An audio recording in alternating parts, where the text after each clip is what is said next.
നിബിതങ്ങളുടെ കാലശേഷം എടുത്ത് പറയുകയുണ്ടായി.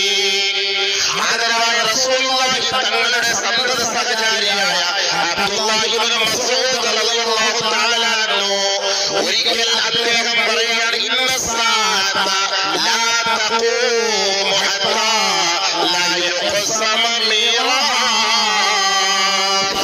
വലാ യുഫറഹ ബിഗനീമതിഹി. ഒരു കാലം വരും സഹാബത്തേ, അന്ന് സമ്പത്ത് കുന്നുകൂടുന്ന കാലഘട്ടമായിരിക്കും. അന്ന് യുദ്ധമുതലുകളെല്ലാം നമ്മുടെ മുന്നിൽ പൂർണ്ണമായി കിടക്കുമ്പോൾ, കൂട്ടം കൂടി കിടക്കുമ്പോൾ, മല പോലെ കിടന്നാലും അതാർക്കും അന്നത്തെ കാലഘട്ടത്തിൽ വേണ്ടാത്ത ഒരു കാലമുണ്ടാകും. അങ്ങനെ ഒരു കാലം വരാതെ ലോകം അസ്തമിക്കില്ല കേട്ടോ.